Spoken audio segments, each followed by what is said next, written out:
भाजपच्या नवसंकल्प शिबिरामध्ये बऱ्याच लोकांनी जो संकल्प हे झाला होता, ठराव झाला होता, त्यानुसार काही राजीनामे आले महाराष्ट्रामध्ये. निवडणुका पुढे आहे, अशा परिस्थितीमध्ये नवीन शहर अध्यक्ष निवडणं महाराष्ट्रासाठी किती राजीनामे आले आणि ही प्रक्रिया कशी करणार आहे?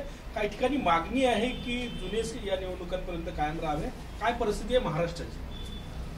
बघा, बरोबर आहे. समोर आता लोकल बॉडीज निवडणुका आहेत आणि एकदम निवडणुकीच्या तोंडावर अध्यक्ष असतील, या पदाधिकारी बदलवणं कठीण काम आहे. पण याची भूमिका आम्ही पुन्हा श्रेष्ठीकडे मांडू. पण वर्किंग कमिटीमध्ये आणि विशेष करून उदयपूर नवसंकल्प याच्यामध्ये जे काही धोरण पक्षाचं ठरलेलं आहे त्या पक्षाच्या आदेशाचं पालन करणं गरजेचं आहे. पण हा जो निवडणुकीचा आधार घेऊन त्या पद्धतीचं पक्षश्रेष्ठीला कळवून तिथून जी काही सूचना येईल त्याचं पालन केलं जाईल. आणि जो नवसंकल्प आम्ही घेतलेला होता त्याच्यामध्ये जवळपास राज्यामध्ये आम्ही 3,500 किलोमीटर पदयात्रा आम्ही करणार आहोत प्रत्येक जिल्हानिहाय. त्याच्यामुळे केंद्र सरकारच्या देश व्यवस्थेला जी संपवण्याचं काम मग आर्थिक पातळीवर असेल, देशाच्या सीमा असुरक्षित आहे, देशाच्या संविधानिक व्यवस्था धोक्यात आलेल्या आहे आणि ज्या पद्धतीनं महागाई आणि बेरोजगारी वाढवून आणि शेतकऱ्यांना मोठ्या प्रमाणात आपण पाहिलं असेल की आत्ताच मोठ्या प्रमाणात कांदा असेल, साखर असेल, हे आपला देशामध्ये आज मोठ्या प्रमाणात उत्पन्न झालं असताना निर्यात बंदी आणणं आणि त्याच्या माध्यमातून शेतकऱ्यांच्या शेतीमालाचा भाव कमी करणं. मी परवा फुलतांब्याला गेलो होतो. फुलतांब्यामध्येही सुद्धा शेतकरी संपावर गेलेले आहेत आणि तिथेही याच पद्धतीची भूमिका शेतकऱ्यांनी मांडलेली होती. हे सांगायचं तात्पर्य असं की केंद्रातलं सरकार 3 काळे कायदे आणून एक शेतकरी विरोधी धोरण या देशामध्ये निर्माण करण्याचा प्रयत्न त्यांचा होता. पण सत्तेच्या बहुमताच्या भरोशावर जे जनतेने त्यांना मतं दिली, जे शेतकऱ्यांनी भरभरून मतं दिली, जी बेरोजगारांनी मोठ्या प्रमाणात, तरुणांनी मोठ्या प्रमाणात त्यांना मतदान केलं, त्यांनाच संपवण्याचं काम केंद्र सरकार जे करते आहे त्याच्या विरोधातलं या पदयात्रेमध्ये आम्ही जनतेसमोर ही सगळी भूमिका मांडणार आहोत.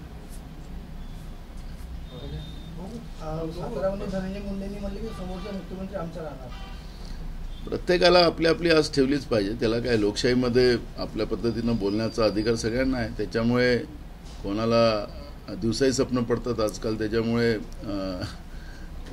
बोलण्यात सगळ्यांना अधिकार आहे. त्याच्यामुळे मला त्याच्यावरची कुठली प्रतिक्रिया द्यायची नाही. पण तुमची आघाडी असताना सुद्धा मित्रपक्ष अशा पद्धतीचं बोललं पाहिजे ना. प्रत्येक पक्षाला आपला पक्ष वाढवण्याचा अधिकार आहे. त्याच्यामुळे त्यांच्या प्रतिक्रियेवर आम्ही काही प्रतिक्रिया देणं काही चुकीचं आहे. बहुजन आघाडीचे हितेंद्र ठाकूर यांनी भाजपला पाठिंबा दिला राज्यसभेसाठी. आपण त्यांच्याशी बोलणी वगैरे करणार? एक बघा की जे सरकार च्या बनवण्यामध्ये जे लोक आमच्यासोबत होती ती सगळी अपक्षांची चर्चा मुख्यमंत्री महोदय, उपमुख्यमंत्री आमचे बाळासाहेब थोरातसाहेब हे चर्चा करतच आहेत. त्याच्यामुळे काल आम्हाला पाठिंबा होता, आज त्यांना पाठिंबा दिला असं तुम्ही सांगताय. पण निश्चितपणे वेळेच्या आत त्यांचं मतपरिवर्तन करण्यामध्ये महाविकास आघाडीला यश येईल. सर, कितने लोगों ने कांग्रेस में इस्तीफा दिया और कितने लोगों का मंजूर किया गया और आगे क्या करें? 51 लोग जो 5 साल के ऊपर एक पोस्ट पे थे और जो लोग एक पोस्ट से ज़्यादा पोस्ट पे थे, ऐसे 51 लोग महाराष्ट्र में थे. सभी का राजीनामा हमने स्वीकृत किया गया है. सर, राज्यसभा का लेकर क्या स्पष्ट भूमिका है कांग्रेस की? अभी भी कोई क्लियर नहीं हुआ है. देखो, भूमिका एकदम स्पष्ट है कि महाविकास आघाड़ी के पास जो वोट है वो 4 राज्यसभा सदस्य को चुन के भेजने की उतनी आंकड़े की संख्या है. अब ये होने के बाद भी जो भारतीय जनता पार्टी महाराष्ट्र की जो परंपरा अविरोध चुन के जाने की थी उसको तोड़ने का काम किया, क्योंकि उनके पास अब पैसा बहुत ज़्यादा हो गया है और केंद्रीय तपास यंत्रणा का दुरुपयोग कैसा करना उनको ज़्यादा पता है. इसलिए हमारे नेता सोनिया जी गांधी और राहुल गांधी जी को भी ईडी का नोटिस भेजकर डराने का काम, जब दूसरा डरता है तो दूसरे को डराने का काम करते हैं, वही प्रक्रिया भारतीय जनता पार्टी की शुरू हो चुकी है. और इस जोर के आधार पर महाराष्ट्र में चुनाव उनका एक राज्यसभा का जितना वो चाहते हैं, लेकिन ये पॉसिबल नहीं है। महाराष्ट्र में महाविकास आघाड़ी के चारों राज्यसभा सदस्य चुने जाएंगे। सर, राहुल गांधी को 2 नोटिस दिया गया, एक नोटिस फिर अभी दिया गया ईडी का, क्या लगता है? देखो, केंद्र की सरकार सब लेवल पे असफल हो चुकी है। जिस तरह से 2014 में जो घोषणाबाजी नरेंद्र मोदी जी ने की थी, वो घोषणा के उल्टा देश को करके रखा है। जो रुपया डॉलर से बड़ा बनाने का जो सपना देश की जनता को दिखाया था, वो रुपया रोज बांग्लादेश के टक्के से भी नीचे चले गया है। और देश में महंगाई कम करने का वादा किया था। देश की आज महंगाई, जो महंगाई का प्रमाण है कि जो 4% के नीचे होना चाहिए, जो हमारे देश के लोगों का जो रोज का आर्थिक उत्पन्न है, उसी आधार पर ये महंगाई का रेशो बनाया जाता है। अभी वो 10% पे चले गया 4 की जगह। और इस तरह से महंगाई रोकने में अयशस्वी सरकार जो केंद्र की थी, बेरोजगारों को नौकरी देने का वादा किया था 2 करोड़ युवाओं को, उनका तो नौकरी देने का तो अलग बात है, जो लोग नौकरी पे लगे थे उनको भी निकालने का काम उन लोगों ने किया। और तीसरा, किसानों को बर्बाद करने का काम केंद्र की सरकार ने किया। और देश को गरीब बनाने का पाप, देश की संवैधानिक व्यवस्था तोड़ने का काम उन लोगों ने किया। देश की सीमा सुरक्षित नहीं। और ये सब इसमें केंद्र की भाजपा की मोदी की सरकार जो असफल हुई है, उसी का परिणाम है कि गुस्से में आखिरी उनको गांधी परिवार को ही टारगेट करना, चुनाव में 2014 में हो, 2019 में हो, गांधी परिवार को ही टारगेट बना के वो चुनाव के सामने जाते हैं। और आज असफलता को छुपाने के लिए गांधी परिवार को टारगेट करने का काम वो कर रहे हैं। इसलिए हमारा देश का, कांग्रेस का कार्यकर्ता सज्ज है और देश की जनता भी है, क्योंकि गांधी परिवार के बारे में पूरे हिंदुस्तान में एक आस्था है। एक देश के लिए समर्पित ये परिवार है, इसके लिए कोई किसी का पुरावा देने की जरूरत नहीं है। और ऐसे गांधी परिवार को जिस दिन हाथ लगाने की कोशिश की जाएगी तो पूरा देश जेल भरो आंदोलन करेगा। और देश फिर जितनी जेल में इन लोगों को डालना है तो उतने डालने के लिए हम तैयार है। महाराष्ट्र से इसकी शुरुआत होगी। विजय वडेट्टीवारांनी असंही म्हटलं की आता सध्या कोरोना वाढतोय, त्याच्यामुळे निवडणुका पुढे ढकला, म्हणजे निवडणुका आल्या की कोरोना येतो की कोरोनामुळे निवडणुका पुढे? एक बघा की आखरी सुप्रीम कोर्ट, निवडणूक आयोग याला आणि विशेष करून निवडणूक आयोगाला राजीव गांधीजींनी स्वायत्ता दिलेली आहे।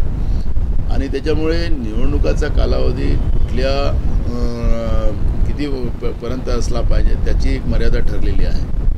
पण कुठल्या एखादी नैसर्गिक आपत्ती जेव्हा येतं त्या वेळेस निवडणुका मागे पुढे करण्याचा अधिकारसुद्धा निवडणूक आयोगाला आहे।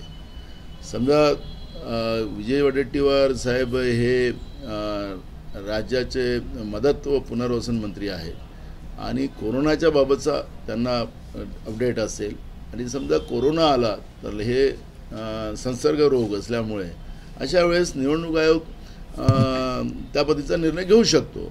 त्याच्यामुळे जी काही स्थिती असेल, आपण पाहिलं असेल की सुप्रीम कोर्टाने निर्णय देत असताना ज्या भागात पाऊस पडत नाही, ज्या भागात अति ऊन आहे, अशा भागामध्ये निवडणुका घेऊ नये, कारण की ही नैसर्गिक आपत्ती जेव्हा येतं त्यावेळेस निवडणुका मागे पुढे करण्याचे अधिकार निवडणूक आयोगाला आहे।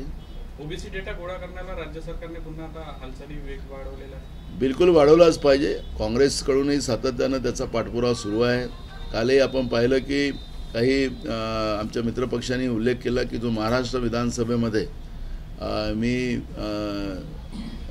जनगणना आपली जातीनिहाय जनगणना करण्याचे जे आदेश मी दिलेले होते त्याचाच काल उच्चार करून राज्यामध्ये सुद्धा जातीनिहाय जनगणना व्हावी असे काही आमच्या मित्रपक्षांनी कालच बोललेले आहेत। आणि ही भूमिका सातत्याने काँग्रेसची पहिलेपासून राहिलेली आहे, कारण की जातीनिहाय जनगणना हाच पर्याय आहे। आणि जे काही आज सामाजिक असमतोल करण्याचा प्रयत्न एकमेकाच्या विरोधात, हे आमच्या जातीत आले तर आमचं नुकसान होईल, आमचं या कॅटेगरीत आले तर आमचं नुकसान होईल, ही जी भीती आज बहुजनांमध्ये आहे, ही सगळी भीती दूर करण्यासाठी आणि सगळ्याला न्याय देण्यासाठी जातीनिहाय जनगणना हीच खऱ्या अर्थानं महत्त्वाचं मंत्र आहे। आणि मला वाटतं की जातीनिहाय जनगणनेच्या दृष्टिकोनातून आम्ही सुरुवातीलाही सांगितलं होतं की 500 कोटी रुपये समजा जातीनिहाय जनगणनेला लागत असेल तर विकासाची कामं बाजूला टाकली तरी चालेल, पण जातीनिहाय जनगणना झाली पाहिजे ही भूमिका काँग्रेसची पहिलेपासून होती.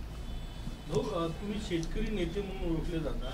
आता महाराष्ट्रात खरीप हंगाम जवळ आलेला आहे, पीक कर्ज मिळत नाही शेतकऱ्यांना, बियाणाचा खतांचा तुटवडा आहे, महाबीजनं बियाण्याचे दर वाढवलेले आहे. तुम्ही राज्य सरकारमध्ये पण सहभागी आहे, कसं बघता याचं? एक बघा, खताचं सप्लाय ज्या पद्धतीनं राज्याला व्हायला पाहिजे ते होत नाही आहे, एक मुद्दा महत्त्वाचा आहे. दुसरं आपण आता पाहिलं की मग धान खरेदी असेल, चणा खरेदी असेल, या सगळ्या खरेदीवर केंद्र सरकारने बॅन आणलेला आहे. कारण की सपोर्ट प्राईसचं जे धान्य खरेदी करायचं असेल तर त्याची परवानगी आणि पैसे हे केंद्र सरकारला द्यावं लागतं. मी उदाहरणार्थ धानाचा उल्लेख करेल की आम्ही 4 लाख मेट्रिक टन धान्य या वर्षाला आता उन्हाळीचं धान घ्यायची आम्ही परवानगी राज्य सरकारने मागितली होती. त्यांनी फक्त 1.25 लाख मेट्रिक टन धान घेण्याची परवानगी दिलेली आहे. त्याच्यामुळे शेतकऱ्यांमध्ये मोठा रोष आपल्याला पाहायला मिळतं. फक्त 8 क्विंटल त्याच्या निमित्तानं ते जो रेशो ठरवून दिला त्याच्याप्रमाणे 8 क्विंटल आणि त्याच्यापेक्षा जास्त धान झालेलं आहे.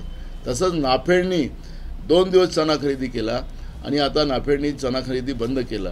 त्याच्यामुळे शेतकऱ्यांचा रोष जो आहे तो राज्य सरकारच्या प्रती नाही, तो केंद्र सरकारच्या प्रती आहे आणि केंद्र सरकार हे शेतकरी विरोधी आहे आणि त्याचे परिणाम महाराष्ट्राच्या शेतकऱ्याला भोगावं लागतात असं चित्र आहे. सातत्यानं राज्य सरकार केंद्र सरकारकडे या सगळ्या विषयाचा पाठपुरावा करत आहे. राज्य सरकार वारंवार केंद्र सरकारकडे बोट दाखवतं की केंद्र सरकारकडे राज्याचा पैसा जो आहे तो शिल्लक आहे, बाकी तो देत नाही आहे.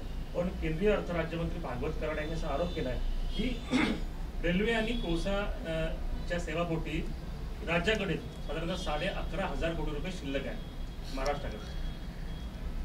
हे बघा, आता भागवत कराड साहेब आता ते अर्थ राज्यमंत्री आहेत केंद्रातले, त्यांच्या जो किती फायली येतात, काय येतात, त्यांना काय अधिकार आहे हे आता मला सांगायची गरज नाही आहे. त्याच्यामुळे त्यांचा अभ्यास किती आहे काय नाही मला माहिती नाही, त्यांच्याबद्दलच्या अभ्यासाबद्दलही मला बोलायचं नाही आहे.